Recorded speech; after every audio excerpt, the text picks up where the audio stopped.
అదిగో ఇప్పుడు చెప్పినాడు వస్తున్నాడు. యెషయా గ్రంథం 11వ అధ్యాయము 1వ వచనం. గట్టి చదవండమ్మా. యెషయా మొద్దు నుండి చిగురు పుట్టును, వాని వేరు నుండి అంకురము ఎదిగి ఫలించును. చాలా మరొకసారి చదవండి గట్టిగా, అందరూ నాతో పాటు చెప్పండి. ఇలా ఆమెతో పాటు మనం చెప్తాం. యెషయా మొద్దు నుండి చిగురు పుట్టెను, దాని వేరు నుండి అంకురము ఎదిగి ఫలించును. దేవునికి స్తోత్రము కలుగును కాక. అందరం చెప్తాం హల్లెలూయా. ప్రియ దేవుని బిడ్డలారా, జాగ్రత్తగా గమనించండి. ఈ క్రిస్మస్ ఆరాధనలో, కూడికలలో దేవుడు అనేక విషయాలను మాట్లాడుతూ వస్తూ ఉన్నారు. ప్రారంభ కూడికలో ఒక ప్రాముఖ్యమైన విషయాన్ని ప్రస్తావిస్తూ దానిని ఆధారముగా చేసుకుని దేవుడు మనతో మాట్లాడుతున్న సంగతిని గుర్తెరుగుదాం. ఏమిటి అంటే, పుట్టుకు దాటి ఎదుగుదలలో ఉన్నవారము అనే సంగతిని మనం ఎరగాలి. రెండవ రాకడికి సిద్ధంగా ఉన్న మనం ఇంకా పుట్టుక అనుకుంటూ కూర్చుంటే సరిపోదు. పుట్టుక అయిపోయి చాలా సంవత్సరాలైంది. ఇప్పుడు వివాహ వయస్సుకు సంఘము రావాలి, ఎదగా పరిపక్వతలోకి రావాలి. ఆయన ఆశించే వధువు సంఘము ఈ భూమి మీద తయారు చేయబడాలి. ఆ ఉద్దేశము చేతనే ఆత్మీయంగా మనల్ని సిద్ధపరుస్తూ, ఆత్మీయంగా మనల్ని బలపరుస్తూ కొన్ని ఆత్మీయ సత్యాలను దేవుడు మనతో మాట్లాడుతూ వస్తూ ఉన్నారు. ఎదుగుదల కావాలని, క్రిస్మస్ అంటే పోలిక కాదు స్వభావమని, అలాగే దేవుని సన్నిధిలో క్రిస్మస్ అంటే విజయము, సమాజం మీద విజయము, మన మీద మనకి విజయము. గడిచిన రాత్రి ఎన్నో అనుభవాలు కలిగి ఉండి కూడా తప్పిపోతూ సంతోషకరమైన క్రిస్మస్ వేదనకరంగా మార్చిన జ్ఞానుల గురించి గడిచిన రాత్రి మనం ధ్యానించి ఉన్నాం. ప్రియబిడ్డలారా, ఇది పాత నిబంధన గ్రంథములో యేసు ప్రభు యొక్క పుట్టుక గురించి మాట్లాడుతున్న ప్రవచనం ఇది. యెషయా మొద్దు నుండి చిగురు పుట్టును అనే వాక్యం మనం చదువుకున్నాం. ప్రియ సహోదరులారా, 300కు పైగానే పాత నిబంధన గ్రంథములో యేసు ప్రభువారి యొక్క పుట్టుక గురించి ప్రవచనాలు పలకబడ్డాయి. 300కు పైగానే ప్రవచనాలు యేసు ప్రభువారి గురించి దాదాపుగా 700 సంవత్సరాల క్రితమే ఆయన వస్తాడు అని ప్రవచనము చెప్పబడింది. క్రీస్తు రాకడ ప్రవచనాల నెరవేర్పు. క్రీస్తు పుట్టుక అనడం కంటే ఆయన రావడమే అనాలి. ఎందుకంటే దేవుడు అనేవాడు పుట్టాడు, మనం పుట్టినట్టుగా ఆయన పుట్టాడు. దేవుడు అనేవాడు పుట్టలేదు, ఆయన వచ్చాడు అన్న సంగతిని గుర్తేయగలరు క్రైస్తవులుగా. అదేనమాట, భౌతికంగా పుట్టాడేమో కానీ వాస్తవానికి ఆయన వచ్చాడు, అది అసలు విషయం. కాబట్టి ఆయన గురించి ఎప్పుడో ఎన్నో ప్రవచనాలు ప్రవచించబడ్డాయి. ప్రవచనాలు నెరవేర్పులో భాగంగానే ఆయన వచ్చి ఉన్నారు. అయితే ఎలాంటి పరిస్థితుల్లో ఆయన వచ్చారు? ఈ ప్రవచనాలు లేకపోతే ఈ మాటలు చూసినట్లయితే యెషయా మొద్దు నుండి చిగురు పుట్టును. మొద్దు అని దేనిని అంటారు అంటే, నరకబడిన దానిని మొద్దు అంటారు. మొద్దు అనేది ఎలా ఉంటుంది తెలుసా? పచ్చదనము లేని దానిని. ఒకప్పుడు చెట్టేమో, కానీ ఇప్పుడు అది మొద్దైపోయింది, కొమ్మలు లేవు, నరకబడింది. ఎవరి చేత నరకబడిందో, ఏ పరిస్థితుల్లో నరకబడిందో మనకి తెలియదు, కానీ అది నరకబడినది కారణం ఏదైనా. అయితే విచిత్రం ఏమిటి అంటే, అలాంటి మొద్దు నుండి అమ్మా నవ్వు చూడాలి, అలాంటి మొద్దు నుండి చిగురు పుట్టింది. చచ్చిపోయింది మొద్దు అనుకున్న దాంట్లో నుంచి చిగురు పుట్టిందంట. ఇది ప్రభు యొక్క పుట్టుక గురించి ఒక ప్రవచనంగా కనబడుతుంది. ఫలించలేని దానిని, మొద్దైపోయిన దానిని, ఇది పనికిరాదు, ఇది ఇంతే, దీనిని తీసి పారేయడమే అనుకునే పరిస్థితుల్లో, దీనివల్ల నీకేమి ప్రయోజనం లేదు, దాన్ని చూచిన ప్రతి ఒక్కరు అయ్యో దీన్ని ఎవరో నరికేశారే ఇంతే అని అనుకున్న పరిస్థితుల్లో చూచిన దానిని గురించి మాట్లాడుతామన్నాడు సార్. అది మరలా చిగురు పుట్టును. ఈ వాక్యమైన ప్రియపెట్టారా, దేవుని సన్నిధిలో క్రిస్మస్ యొక్క ప్రాముఖ్యమైన ఉద్దేశం ఏంటి తెలుసా? నీవు నేను చిగురు పట్టడమే దేవుని ఉద్దేశం. చెప్పాలి గట్టిగా, నీవు నేను, చెప్పాలి గట్టిగా, నీవు నేను చిగురు పట్టడమే ఉద్దేశం. మొద్దుగా ఉండి ఎన్ని క్రిస్మస్లు చేసుకున్నా ప్రయోజనం లేదు. దేవుడి సన్నిధిలో క్రిస్మస్ అంటే మొద్దుగా ఉన్న వాళ్ళు చిగురు పట్టాలి. అది దేవుని ఆలోచన. ఆత్మీయ జీవితంలో కావచ్చు, ఉద్యోగంలో కావచ్చు, వాక్య అనుభవాల్లో కావచ్చు, దేవుడి సన్నిధిలో ఎదుగుదలలో కావచ్చు, ఎప్పుడు ఒకే స్థితిలో ఉండడం క్రిస్మస్ కాదండి. క్రిస్మస్ అంటే చిగురు పట్టడం. అసలు ఇక్కడ వాస్తవానికి ఇక్కడ చిగురు అనే మాట వ్రాయబడింది. దీనికి యేసు ప్రభు పుట్టికి అసలు ఏమైనా సంబంధం లోతుగా ఆలోచిస్తే ఉందా అంటే ఒక అద్భుతమైన సంబంధం ఉంది. యేసు ప్రభు వారి యొక్క పుట్టిక, యేసు ప్రభు వారు ఎక్కడ ఎదిగాడు, ఈ రెండు పట్టణాలు చాలా ఇంపార్టెంట్. ఆ మాట అర్థమవుతుందా? పుట్టిక ఎదుగుదల గురించి సతీష్ గారి ఇంటి దగ్గర కొన్ని మాటలు మనం విన్నాం.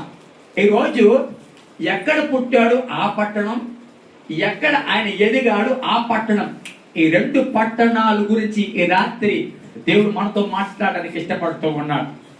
వాస్తవానికి ఈ రెండు పట్టణాల గురించి మనం ఆలోచిస్తే అక్కడే ఆయన పుట్టుకి జరగాలని యేసేపు మరియ అనుకోలేదు. వాస్తవానికి గమనించండి,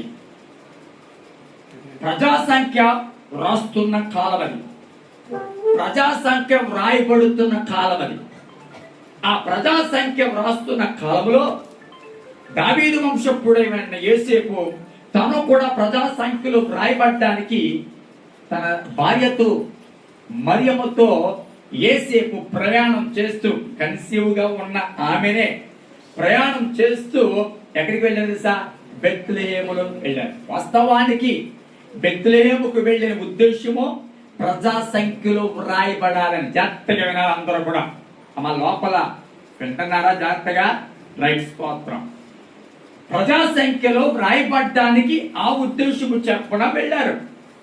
మేము కూడా ప్రజా సంఖ్యలో వ్రాయబడ్డాం.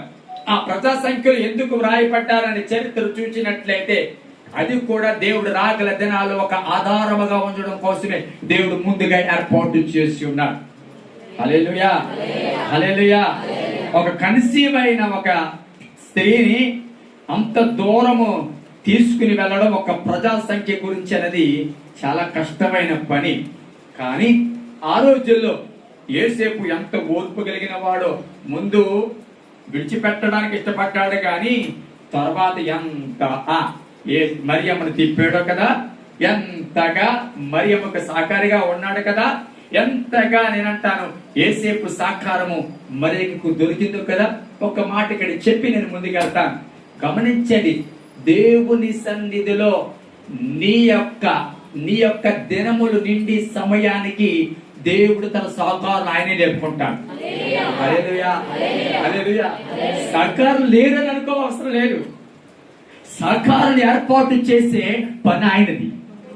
ఎవరు సహకరిస్తారు, ఎవరు చేపట్టుకుంటారు అని చాలా సార్లు చాలా పరిస్థితులను బట్టి మనకి దుఃఖం కలుగుతాది. ఇప్పుడు ఆమె చెప్పారు, నిజానికి ఎంత మర్చిపోదామన్నా కొన్ని సందర్భాల్లో తల్లిదండ్రులు జ్ఞాపకానికి రాక మానరు. ఎందుకో తెలుసా? ఆ లోటుని ఎవరు భర్తీ చేయలేరు. రైట్? ఆ లోటును ఎవరు భర్తీ చేయలేరు.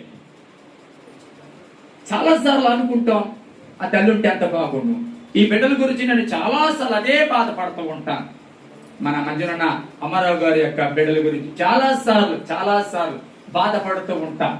చాలాసార్లు నాకు నేనే దుఃఖపడుతూ ఉంటాను. ప్రభువా, నిజమే, ఏదైనా ఒక బలహీనత వస్తే ఎవరి దగ్గరికి వెళ్తాం తెలుసా? తల్లి దగ్గరికి వెళ్ళిపోయి తల్లి ఒళ్ళో తలెట్టుకుని వాళ్ళు చూచినంతగా, లేకపోతే వాళ్ళు ప్రేమించినంతగా మిగతా వాళ్ళు ప్రేమించరు అని నేను అన్న కానీ ఒక మాట చెప్పగలము, వాళ్ళు సంపూర్ణంగా ప్రేమించేవాళ్ళు. హల్లెలూయా. ఇలాంటి సందర్భాలు జ్ఞాపకం వచ్చినప్పుడు బాధ కలుగుతుంది. నిజమే కదా ప్రభువా, ఎందుకు 40+ ఉన్నాను నేను. ఇప్పుడు నాకు జ్వరం వస్తే నన్ను మధ్యలో పడుకోబెట్టుకుని మా అమ్మగారు ఒక పక్కన, మా నాన్నగారు ఒక పక్కన పడుకునేవారు. నా మాట అర్థమవుతుందా? రీసెంట్ గా మా నాన్నగారు చనిపోయే ముందు చాలా విపరీతంగా నాకు బలహీనత వచ్చింది. ఒక ఆదివారం అలాగే వాక్యం చెప్పాను, బలహీనతతో ఉన్నాను.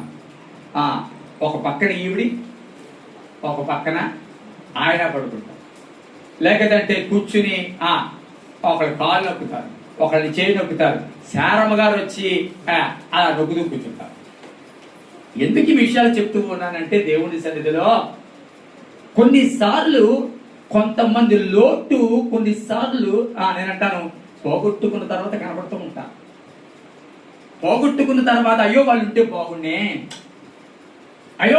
బాగుండే చూడడానికి అని చాలాసార్లు అనుకుంటాం. దేవుని బిడ్డలారా, ఏ వ్యక్తి బాధ్యతలు నీకు ఇచ్చాడంటే ఉన్న లోపే ఆ బాధ్యతను చక్కగా నిర్వర్తించడానికి ప్రయత్నించాం. స్తోత్రం చెప్తాం, గట్టిగా చెప్పాలి. హల్లెలూయా. భర్త అయినా, భార్య అయినా, మరెవరైనా సరే. కాబట్టి ఇక్కడ ప్రసవ దినాలు, ఆ సమయంలో ప్రజాసంఖ్యలో పేరు వ్రాయించుకోవడానికి బెత్లెహేముకి వెళ్ళాడు. బైబిల్ చెప్తున్న మాట, నేను సమయం లేదు కాబట్టి నేను చూపించట్లేదు. బైబిల్ చెప్తున్న మాట తెలుసా? బెత్లెహేములో ప్రజాసంఖ్య వ్రాయించుకోవడానికి వెళ్ళే సమయానికి ఆమె దినాలు అక్కడ నిండుకున్నాయంట. విచిత్రం, అక్కడ నిండుకున్నాయంట. వాస్తవానికి అక్కడ పుట్టాలి, లేకపోతే అక్కడ కంటాను, లేకపోతే అక్కడ ఈ ఉద్దేశంతో వెళ్ళలేదు. వారి ఉద్దేశం ఏంటో తెలుసా? ప్రజాసంఖ్యలో వ్రాయించుకోవడమే పేరు. కానీ వెళ్ళిన తర్వాత విచిత్రం ఏంటంటే అక్కడ నొప్పులు వచ్చి చివరికి బెత్లెహేములోనే అనుకోలేని స్థలములో చెప్పండి యేసును కనడం జరిగింది. వాస్తవానికి ఇక్కడెందుకు కన్నావు అని అనుకోవచ్చు. ఆ రోజు తమది కాని ప్లేస్ కాబట్టి, లేకపోతే ప్రతికూల పరిస్థితుల్లో ఉన్నది కాబట్టి, శత్రువులోకి వెళ్ళిన శత్రువులో కూడా స్థలము లేదు. ఎంతగా అక్కడ శ్రమ పడ్డారు అంటే, యేసును పుట్టిన తర్వాత ఒక పశువుల తొట్టులో పరుండి పెట్టే స్థితి అక్కడ ఉందంటే, నేను అంటాను ఎంతగా ద్వారాలు అక్కడ మూయబడ్డాయో ఆలోచించండి. బస్సు ఆపుతున్నాడండి, నొప్పులు వస్తున్నాయంటే బస్సు ఆపుతాడు. నొప్పులు వస్తున్నాయంటే ట్రైన్ చైన్ లాగినా ప్రాబ్లం లేదు. అవసరమైతే నొప్పులు వచ్చేస్తున్నాయంటే ఫ్లైట్ కూడా ఎమర్జెన్సీ ల్యాండింగ్ అవుతుంది. అవునా? అంతేనా? కానీ విచిత్రం ఏంటంటే మరియమ్మకి కనీసం అరుగు మీద కూడా చోటిచ్చిన లేడు. కనీసం ఆమె పరిస్థితులను చూసి, ఆమె నిండు చోళాలను చూసి, నొప్పులు పడుతుంది, ఇంకా కనీస సమయం వచ్చింది అని పురుషుడికి అర్థం కాకపోవచ్చు. స్త్రీగా వారికైనా అర్థం అవ్వాలి కదా. ఒక స్త్రీగా కొన్ని స్త్రీలకి కొన్ని సమస్యలు ఉంటాయి. ఆ సమస్యలు ఎంత పెద్దవిగా ఉంటాయో, ఆ సమస్యల్లో వారి పరిస్థితులు ఉంటుందో ఒక స్త్రీకి తెలుస్తుంది. స్తోత్రం చెప్పండి, గట్టిగా చెప్పండి. అలాంటి పరిస్థితుల్లో నేనంటే ఎక్కడ ద్వారము తెరవబడలేదు. అలాంటి పరిస్థితుల్లో ఒక పశువుల తొట్టులో పొరుండబెట్టిన వాక్యం చెప్తుంది. ప్రియదేవుని పెట్టారా, దేవుని సన్నిధిలో అక్కడ వండాలి, అక్కడ కనాలి అని అనుకోలేదు. కానీ అక్కడ మరియమ్మ యేసును కంది. అలాగే బెత్లెహేము విషయంలో, అలాగే బెత్లెహేములో ఉన్నప్పుడు దేవదూత ప్రత్యక్షమై యోసేపుకు ఒక మాట అంది, నీవు ఇక్కడ ఉండద్దు. ఎందుకే తెలుసా? ఈ శిశువును చంపే రాజు ఇక్కడ ఎదురు చూస్తూ ఉన్నాడు, ఈ శిశువును చంపే ఆలోచనలో ఉన్నాడు. కాబట్టి ఎక్కడి నుంచి నువ్వు అడగలిపోతే సార్ ఐగుప్తుకి వెళ్ళిపో. ఎక్కడి నుంచి? ఐగుప్తుకి వెళ్ళిపో. విచిత్రం ఏమిటి అంటే కన్నా దగ్గర నుంచి యేసు ప్రభు కడుపులో పడిన దగ్గర నుంచి ప్రయాణాలే అన్ని. మాట అర్థమవుతుందా? ఎక్కడ పట్టుమని రెస్ట్ తీసుకునే అవకాశం లేదంతా ప్రయాణమే. ఏదో కన్నాము కదా అనేటప్పటికి మళ్ళా దేవదూత ప్రత్యక్షమై ఇక్కడ ఉన్నదో సమస్య ఉంది, ఇక్కడ ఇబ్బంది ఉంది అని చెప్పి ఐగుప్తుకి వెళ్ళిపోయాడు. ఐగుప్తుకి వెళ్ళిపోయిన తర్వాత ఐగుప్తులో కొంతకాలం ఉన్న తర్వాత మళ్ళా దేవదూత ప్రత్యక్షమైంది. దేవదూత ప్రత్యక్షమై శిశువును చంపవలసిన వాడు చచ్చిపోయాడు, కాబట్టి మీరు యూదా ప్రాంతానికి వెళ్ళిపోయండి అని అన్నప్పుడు మళ్ళా బయలుదేరాడు. అక్కడ బాగా చదివితే బయలుదేరి ఇశ్రాయేలు దేశానికి వచ్చే క్రమంలో ఆ యొక్క హేరోదు కుమారుడైన అర్కేలయ అక్కడ ఉన్నాడు అని మళ్ళా దేవదూత వీళ్ళకి చెప్పి ఏం చేసింది తెలుసా? మీరు ఎక్కడ ఉండద్దు, నజరేతుకి వెళ్ళిపోమని. జాగ్రత్తగా వెళ్ళండి, ఎక్కడికి వెళ్ళిపోమంది? నజరేతుకి వెళ్ళిపోమంది. గమనించండి, ఇశ్రాయేలు దేశంలో యోధా పట్టణంలో ఉందాము అని అనుకుని దేవదూత చెప్పిన మాట ప్రకారమే వచ్చారు. కానీ మళ్ళా వెంటనే వారి ప్రయాణం ఎక్కడికి చేయవలసి వచ్చింది తెలుసా? నజరేతుకు చేయవలసి వచ్చింది. వాక్యం ఏం చెప్తుంది తెలుసా? ఆయన నజరేతు వాడు అని చెప్పడానికి చెప్పండి ఆ యొక్క ప్రవచనం నెరవేరడానికి, నా మాట చదువుతున్నా, ఆ ప్రవచనం నెరవేరడానికి వారిని నజరేతుకు పంపినట్లుగా వాక్య భాగం కనబడుతుంది. కూర్చో, స్తోత్రం చెప్తాం గట్టిగా.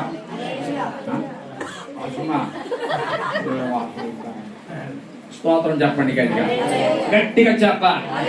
హల్లెలూయా. ఏదైనా కొంతసేపు బంద్, అర్థమైంది మీకు? స్తోత్రం చెప్పండి గట్టిగా. హల్లెలూయా. ఇంకా ఇంట్రడక్షన్ లో ఉన్నాం, జాగ్రత్తగా వినండి. దేవుని ప్రియబిడ్డలారా, ఈ రెండు పట్టణాల గురించి మీకు అర్థమైన సంగతి ఏంటి చెప్పండి? రెండు కూడా అన్ఎక్స్పెక్టెడ్ గా వెళ్ళినవే. బెత్లెహేములో చెప్పండి ఉండాలి అని అనుకున్నారు, కానీ నజరేతుకు వెళ్ళవలసి వచ్చింది. ఆ మాట అర్థమవుతుందా? నజరేతుకు వెళ్ళవలసి వచ్చింది. అసలు బెత్లెహేములో కాదు, వారి ప్రాంతంలోనే కనాలనుకున్నది, కానీ బెత్లెహేములో కనవలసి వచ్చింది. రెండూ కూడా ఊహించని పట్టణాలు. వారికి, నేను గురించి మాట్లాడతాను, వారికి ఊహించిన పట్టణాలు. ఎక్కడో ఉందామనుకున్న వారు ఎక్కడో ఉన్నారు, ఎక్కడో కందామనుకున్న వారు ఎక్కడో కన్నారు. చివరికి గమనించండి, తమ దగ్గర యోధా ప్రాంతంలో ఇశ్రాయేలు దగ్గర ఆయన పెంచాలనుకున్నారు, కానీ ఎక్కడ ఆయన పెంచారు తెలుసా?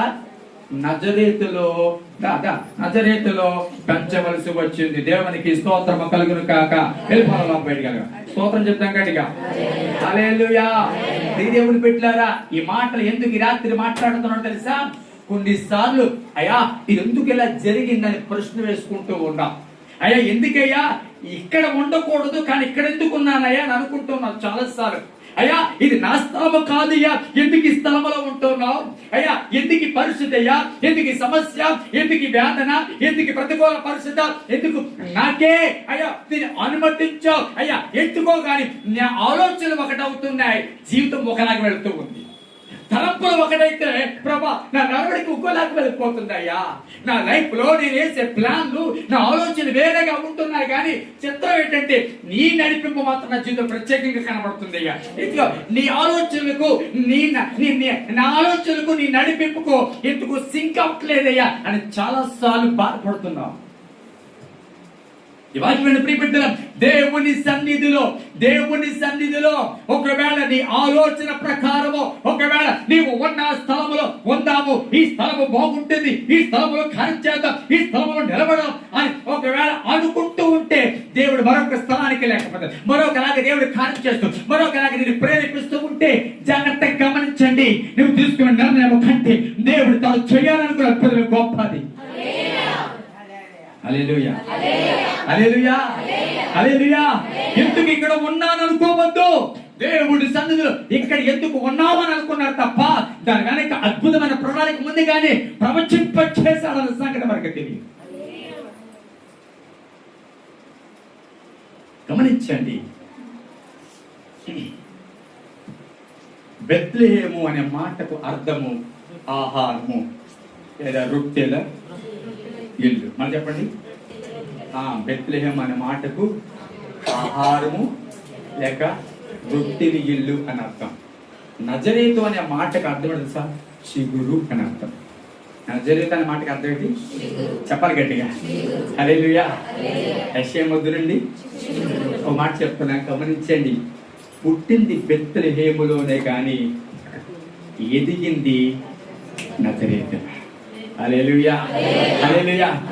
నజరేతు గురించి బైబిల్ ఏం చెప్తుంది తెలుసా? ఒక భక్తి చెప్తూ ఉన్నాడు, అసలు నజరేతులో నుంచి ఏమైనా మంచిది వస్తాదా? అసలు నజరేత్ అనే పేరు చెప్పేటప్పటికి ఎంత గొప్ప సాక్ష్యం చెప్పాడంటే, ఆ పట్టణానికి ఎంత గొప్ప సాక్ష్యం ఉందో కదా, ఆ పట్టణానికి ఎంత పేరుందో కదా. అసలు ఎవరా అయింది? నజరేత్ అయ్యా. నజరేత అక్కడ నజరేతులో నుంచి ఎవడన్నా వస్తాడు మంచివాడు అసలు అన్నాడు అంటే ఆ పట్టణం గురించి ఎలాంటి అభిప్రాయం ఉందో చూడండి. కానీ విచిత్రం ఏంటో తెలుసా? విచిత్రం తెలుసా? మొద్దు అని అనబడినా, లేకపోతే అక్కడ పాడైపోయినా, అక్కడ అన్ని చిదిగిపోయినా, లేకపోతే పాపము బహుగా ఉన్నా, ఇక మంచిది రాదు అని అనుకున్న ప్రాంతంలో చిగురు పట్టాడు నా దేవుడు. హల్లెలూయా, హల్లెలూయా. ఎక్కడ లేదు జీవితం అనుకున్నారు, ఎక్కడ ఏమీ లేదనుకునే ప్రజలు అభిప్రాయపడ్డారో, ఇక్కడి నుంచి ఏది మంచిది రాదు. అక్కడి నుంచి we can't expect any new thing, we can't expect any miracle. అక్కడి నుంచి ఏ అద్భుతాన్ని ఎక్స్పెక్ట్ చేయలేము, ఏ ఆశీర్వాదాన్ని మనము ఊహించలేము అని ప్రపంచ దృష్టిలో ఒక చెడ్డ పేరు సంపాదించిన అదే ప్రాంతంలో ఈయన పెరిగాడు. అందుకే ఈయనకున్న పేరు నజరేతు వాడు. ఏమని పేరేంటే? చెప్పాలి గట్టిగా. ఒక మాట చెప్పునా, పుట్టిక బెత్లెహేమే మనం అందరం, అని పెరగవలసింది నజరేతులోనే. ఎక్కడ తెలుసా? ఎక్కడ తెలుసా? ఎక్కడైతే చెడ్డ మనుషులు ఉన్నారో వారి మధ్యనే మన ఎదుగుదల కనబడాలి. హల్లెలూయా. వారి మధ్యనే మన చిగిరి పట్టాలి. ఎక్కడైతే ఎండిపోయిన లోకం కనబడుతుందో, ఎక్కడైతే జీవము లేని లోకం కనబడుతుందో, ఎక్కడైతే దేవుని సన్నిధిలో ఆయన కార్యాలను గ్రహించలేని లోకం కనబడుతుందో, అన్ని కోల్పోయి పాపములో ఉండి అన్ని ప్రతికూల పరిస్థితులు ఎదుర్కొంటే దేవుడికే వేదన దుఃఖాన్ని కలిగించే ప్రాంతములోనే నీవు నేను ఏం తెలుసా? ఎదగాలి. ఎలా ఎదగాలి తెలుసా? చిగురు పట్టాలి. దేవుని పెట్టారా? సమాజానికి నీవు నేను నజరేతులో నుంచి వచ్చేవని వారే కానీ వీరు చిగురు పట్టిన వారు అన్న సాక్ష్యం సంపాదించాలి. హల్లెలూయా, హల్లెలూయా. వీరు నజరేతు నుంచి వచ్చిన వారే, వీరు నజరేతుకి సంబంధించిన వారే, కానీ వాళ్ళు నజరేతు లాంటి వచ్చిన వారే కానీ నజరేతు లాంటి వారు కాదు. నజరేతు లాంటి మనుషులకి, ఆ నజరేతులో ఉన్న ప్రజలకి ఈయనకి సంబంధం లేదు. ఎక్కడ చెడు ఉందో అక్కడి నుంచి పంచి పుట్టుకుంటూ వచ్చింది. ఈ వాక్యం ప్రియపెట్టారా? మొదట దేవుడు మనం నడిపించే స్థలాలు కొంచెంసార్లు మనకి ఏమిటని ప్రశ్నలు పడతాయి. ఇక్కడ నుంచి ఏంటి ప్రభువా నది? అసలు నా జీవితంలో నిశ్చితం ఏంటయ్యా? అసలు నా భక్తి ఉద్దేశం ఏంటయ్యా? అసలు నా వివాహం పట్ల నీ ఆలోచన ఏంటయ్యా? అసలు నా ఉద్యోగం పట్ల నిశ్చితం ఏంటో అయ్యా? ఎగ్జామ్ రాస్తూ ఉన్నాను, ఎంట్రన్స్కి వెళ్తూ ఉన్నాను, కానీ ఏంటో నేను ఏదైతే అనుకుంటున్నానో అది దూరం అయిపోతుంది. బ్లెస్ ఒకటే ప్రార్థన చేసేది మా అక్కలాగా, అమ్మాయి బ్లెస్ సాఫ్ట్వేర్ ఉద్యోగం సంపాదించాలి, హైదరాబాదు వెళ్ళాలి, ఎలాగైనా అది కూడా ₹1 కూడా కట్టకుండా సాఫ్ట్వేర్ ఉద్యోగమే రప్పించాలి. అదే అదే అదే అదే అదే ప్రార్థన. అబద్ధమా నిజమా? అది అదే ప్రార్థన, అదే ప్రార్థన. సాఫ్ట్వేర్కి వెళ్ళాలి, ఎందుకు తప్పలేదు, ఎందుకంటే తను చదివిందే బీటెక్, తను చదివింది బీటెక్. సో అదే ఎక్స్పెక్ట్ చేసింది, నేను అదే చేయాలి, అలాగే ఉండాలి. కానీ విచిత్రం ఏమిటంటే గమనించండి, దేవుడు మరొక ద్వారాన్ని తెరిచాడు. హల్లెలూయా, హల్లెలూయా. నేను అంటాను మరొక ద్వారం తెరిచింది, మరొక ద్వారం తెరిచింది. నీవు క్యాపబుల్ అని కాదు, దేవుడి మరొక ద్వారం తెలిసింది. సార్ ఆ యాంగిల్లో మాత్రమే నువ్వు క్యాపబుల్ కాదు, ఈ యాంగిల్లో కూడా నువ్వు క్యాపబుల్. కొన్నిసార్లు మనం అనుకున్న యాంగిల్స్ లోనే మనం ఎలిజిబుల్ అనుకుంటాం, కానీ నీకు తెలియకుండా కొన్నిసార్లు మరొక యాంగిల్ నేను ఎలిజిబుల్ చేయగలిగిన సమర్థుడు సామాన్యుడు కాదు మన దేవుడు. ఆరాధిస్తున్నావా? హల్లెలూయా, హల్లెలూయా, హల్లెలూయా. ఎక్కడో ఉన్నాం అనుకుంటూ బయలుదేరుతూ ఉన్నాం, ఏదో చేయాలని బయలుదేరుతూ ఉన్నాం. గమనించండి, బెత్లెహేములో ఆహారం తినాలి. చెప్పండి, నజరేతులో చిగురు పట్టాలి. చెప్పాలి గట్టిగా. దేవుని సన్నిధిలో వాక్యము వినాలి, దేవుని సన్నిధిలో వాక్యాన్ని బాగుగా భుజించాలి, దేవుడి సన్నిధిలో దేవుడితో సహవాసము చెయ్యాలి. కానీ ఎక్కడ ఎక్కరాలి, ఎక్కడ చిగురు పట్టాలి తెలుసా? నజరేతులోనే. ఎవరి మధ్య? ఎవరి మధ్య? నజరేతులో ఎవరి మధ్య? చెప్పండి, చెప్పండి. ఎంత పవిత్రుడు ఎక్కడ ఎదిగాడు తెలుసా? చెప్పండి, చెప్పాలి. నజరేతులో నుంచే. హల్లెలూయా. ఎవరైనా నాలో పాపముందని రుజువు చేయగలరా అని ప్రపంచానికి సవాళ్ళు విస్తున్న వాడి యొక్క ఎదుగుదల ఎక్కడో తెలుసా? దేవుడి సన్నిధి అద్భుతకరంగా ఉన్న స్థలం కాదు, నజరేతులోనే ఇతని ఎదుగుదల. నేను మాట చెప్తాను, ఎంత ప్రతికూల పరిస్థితి అయినా అక్కడ దేవుడు ఆయనను ఏర్పాటు చేసుకుని అద్భుతమైన, అంటే నా దేవుడు మనుషులు ఆలోచనకి అతీతంగా కార్యములు చేయగలిగిన వాడు, మనుషునికి ఉద్దేశములకు అతీతంగా కార్యం చేయగలిగిన వాడు, ఈ ప్రణాళికలకు అతీతంగా కార్యం చేయగలిగిన వాడు. ఎంతమంది ఆపరేషన్ అన్నారు, దేవుడు అన్నాడు వెయిట్ చేయి, అసలు ఆపరేషన్ లేకుండా చేస్తాను. హల్లెలూయా, హల్లెలూయా, హల్లెలూయా. దేవుడి సన్నిధిని ఈ రాత్రి ఒక మాట జ్ఞాపకం చేసుకో. యెషయా మొద్దు నుండి చిగురు పుట్టింది, యెషయా మొద్దు నుండి చిగురు పుట్టింది. ఈ రాత్రి మాట నువ్వు నమ్మగలిగితే, ఈ రాత్రి కనుక ఈ మాట నీ హృదయాన్ని తాకుతూ ఉంటే, ఉన్న స్థలములు దేవుడితో అడుగు, ప్రభా నిజమే తండ్రి, మొద్దే గాని నువ్వు చిగురు పట్టించగలిగిన వాడవయ్యా. అయ్యా, ఓడిపోయిన వాడు చేత గెలిపించగలిగిన వాడు నాయన, పడిపోయిన చేత నిలబెట్టగలిగిన వాడు నాయన.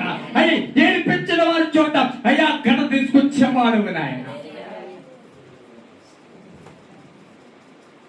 నీకు పరిస్థితులు, నీ కెపాసిటీ, నీ జ్ఞానము, నీ చదువు నీకు అవసరమేమో, నీ జీవితం ఎలాగుండాలి ఎలాగుండాలి అనుకోవడానికి. కానీ నా దేవుడికి నేను అంటాను, అవేవి అవసరము లేదు. చెప్పండి గడిగా, అవేమి. యథార్థంగా చెప్తున్నాను, బైబిల్ కాలేజీలో నేను ఉన్నప్పుడు చాలా ఏడ్చేవాడు, ప్రార్థన చేసేవాడు. చేపలు అంటే ప్రేయర్ హాల్, అక్కడికి వెళ్ళిపోయి ప్రార్థన చేసేవాడిని చాలాసార్లు. రోజు కనీసం 2 గంటలు 3 గంటలు ఎక్కువగా ప్రార్థనలు గడిపేవాడిని, ఉపవాసాలు ఉండేవాడిని. ఎందుకు తెలుసా? చాలా మంది అనేవారు హోమ్ సిక్ తల్లిదండ్రులు వదిలేసి వచ్చాడు పాపం, ఆ ఏడుపు ఉంటుందిలే, ఆ బెంగ ఉంటుందిలే అని చాలా మంది అనుకునేవారు. కానీ నా ఉన్న ఒకే ఒక్క సమస్య, లేకపోతే నాకు ఒకే ఒక్క ఈ సవాల్ ఏంటంటే, ఎక్కడ సేవ చేయాలి. ఇదే సమస్య. ఎక్కడ సేవ చేయాలి? ఎటు చూసినా సేవ చేసే ఆ పరిస్థితులు కానీ, ప్రారంభించే అవకాశాలు కానీ ఎక్కడ కనబడలేదు. జట్టాలు ఎవరైనా ఉన్నారా సహకరించే వాళ్ళు, పోనీ వాళ్ళ సహాయంతో ప్రారంభిద్దామని అలా లెక్కేసుకునేవాడు. ఎవరు ప్రారంభించాలంటే చెప్పండి, మంచి సాక్ష్యం కలిగిన వారి దగ్గర, లేకపోతే సహకరించే వారి దగ్గర.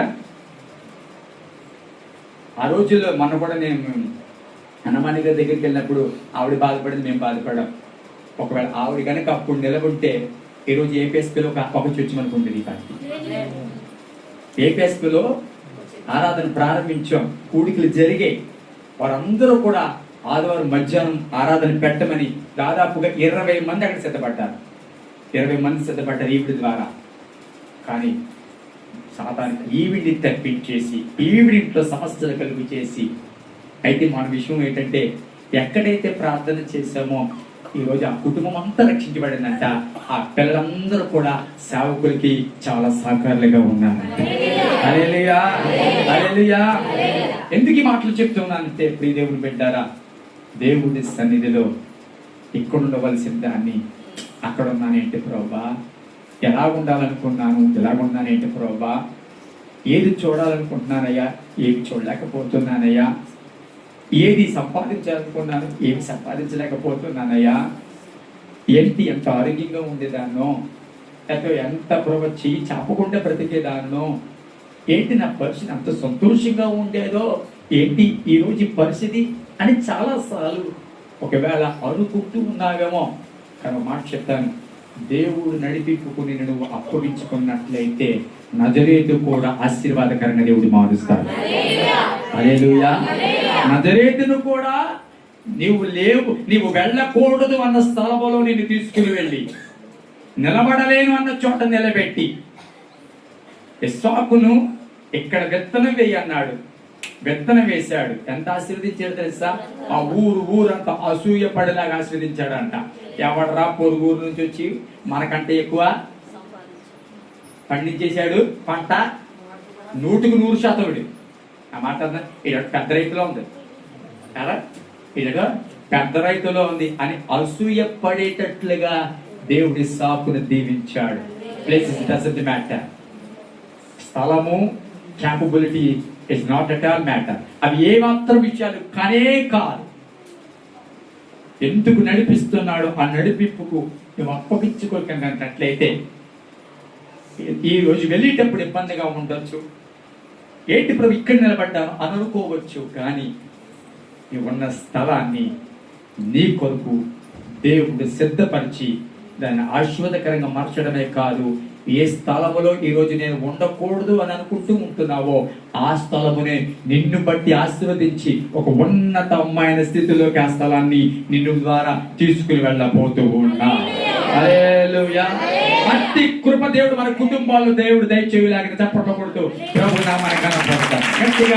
గట్టిగా ప్రభువానికి స్తోత్రాలు, ప్రభువానికి స్తోత్రాలు, ప్రభువానికి స్తోత్రాలు, ప్రభువానికి వందనాలు, ప్రభువానికి వందనాలు, ప్రభువానికి వందనాలు.